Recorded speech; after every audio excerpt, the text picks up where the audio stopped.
because I sent this out ahead of time. If you got the chance to look, and I know everybody doesn't read their email because this was probably like 9 or 10 o'clock at night when I sent it out. So if you didn't, I'm gonna try and speed through for the sake of time. And at any point you need me to stop or you need Ms. Harris to stop, just let us know, okay? So you kind of need to know exactly what the SCIP is. It stands for Stakeholder Community Involvement Plan. And so the goal is to create a needs assessment to find out what Williston Middle School needs to improve in order that we engage all of our stakeholders. So that includes the staff, the students, the parents, and the community. You might think, well, the parents are the community. No, we have business partners. So, you know, we do Rotary, we do work with Landfall because they have given us grants. There are like lots of community people that we try and collaborate with, right? We utilized the North Carolina Working Condition Survey to uncover and evaluate our strengths and weaknesses in the areas of internal and external communication and the school climate. Okay. Ms. Harris, do you want to do this one? All right, internal communication. That's within the school. That's what happens inside this building here. So do you have the number? I made that go away. Teachers have time to collaborate with colleagues. So what I personally like about this is how it compares Williston Middle School to the district and to the state. So this figure here shows collectively that 38% of the teachers feel that they do not have enough time to collaborate with their fellow teachers, while 60% they did feel they had enough time to collaborate. The high number of teachers feeling there is enough time, collaboration time is a strength, but the team would like to see the 38% decrease within the next year. So kind of keep in mind, to piggyback off that this is the 2020 Teacher Working Conditions Survey results. And if you are like me, you're a little surprised because in 2016 and 2018, there was 100% participation. So I believe it was like 69 people were invited to fill it out, but only like 29 people at 64 and then 29. And Kate and I talked to, she was in the meeting when we talked to Mr. Madden about like the numbers. And what we figured out was that the same principle was in place 2016, 2018, and he would have us do the teacher working condition survey in the staff meeting. So that's how you would get 100% of the people doing it, because most of the time 100% of those who were certified staff or whatever were able to fill it out. They were there. So 2020, I attribute it to, this is the year that we stopped school abruptly.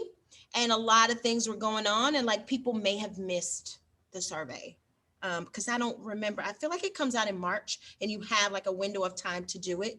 And I just think that people, you know, didn't see it. So that's why. But these results are based off of those 29 people's opinion. And I feel like based off of the climate of the school in that time, it's not incorrect. I feel like they did a decent job of representing people's thoughts. Okay. Next slide. So we have communication in general, and this one where teachers feel comfortable raising issues and concerns that are important to them. That spoke to both sides of our conversation concerning the SCIP. It spoke to lack of communication amongst internal stakeholders, but also spoke to mistrust, an atmosphere of mistrust. When you have 44% of your teachers feeling uncomfortable in raising issues, whether they're emailing them, whether they're saying them out loud, whether they're sharing them in grade levels, you know, people aren't comfortable. And when you look at it compared to the district, Williston has a higher number. So you have your degrees of strongly disagree with 7%, strongly disagreeing that they're comfortable, and 37%, you know, simply just disagreeing. That doesn't look well. And in no way will this help our students if we don't figure out how to be able to express our concerns about what is happening in our classrooms or in our hallway. Exactly. Okay. There you go, Ms. Harris. Okay. Is this the one that no, this isn't the one that I was really looking at, but here, in an average week, how much time do you devote to the following activities during the school day? So communicating with parents, guardians, and or the community. I looked at that 4% of the teachers, and I've got what the numbers, but they don't do it at all. There was no communication, no contact whatsoever. They no, I don't do it. 19%, now this is a week, less than or equal to an hour for the week, 5 days, less than an hour. They try to communicate with the parents of the community. And I'll bring this up later with one of the other questions that we're going to discuss. And I want you to think about this, keep this in your mind, that if was 23% don't, I mean, minimally do it, how can the community have trust or support us if we don't make an effort?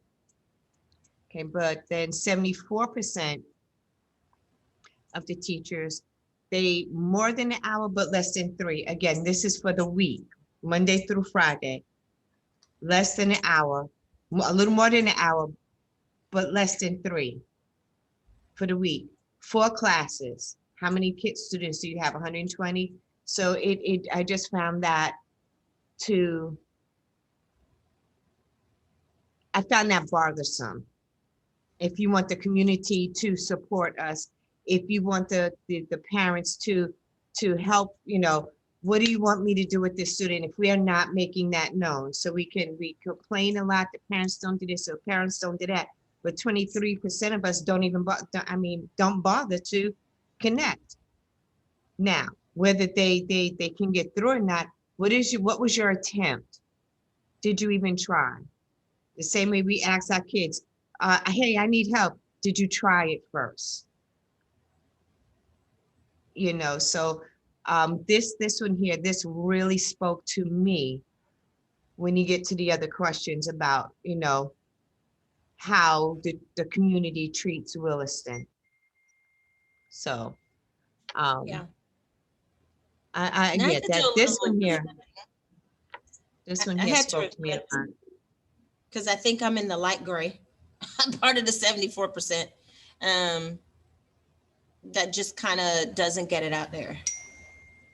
Something that needs to be worked on my part, so I can own that I'm probably in that 74% of people who just yeah. I'm in the other one, and I think when you've been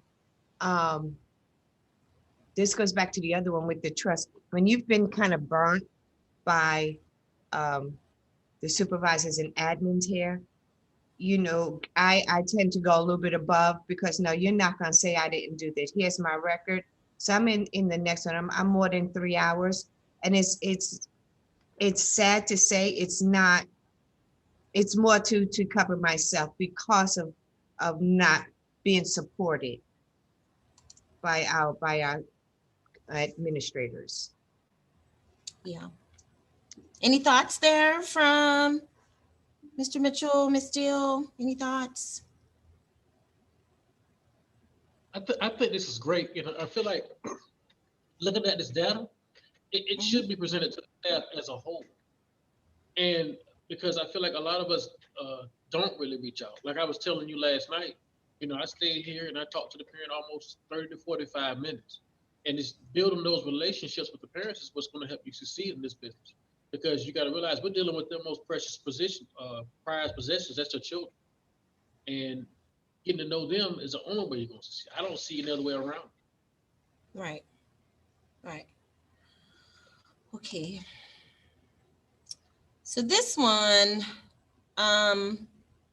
as promising as it looks, with 82% of teachers feeling parents are not influential in making decisions at Williston Middle School, it's also confusing. So now this one dealt with like communicating outside of the school. So this is still external, us working with the community, right? And so when you go down the line, you got parents, guardians are influential decision makers in the school. You can see that you've got 82% agree that they're not influential. And that goes back to, if we're not building those relationships, they can't be influential. We're not allowing them to do that. The school maintains clear two-way communication with the community. Here's a confusion. How do I have, what is that, 96% almost, or no, 86% of two-way communication, yet they're not influential decision makers?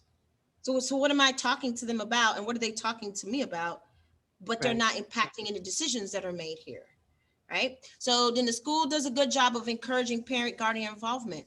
52% plus that 16%, so you have 68%, but that doesn't match the first one. Again, they're not influential, but you know, the school does a good job of encouraging their involvement. Do we?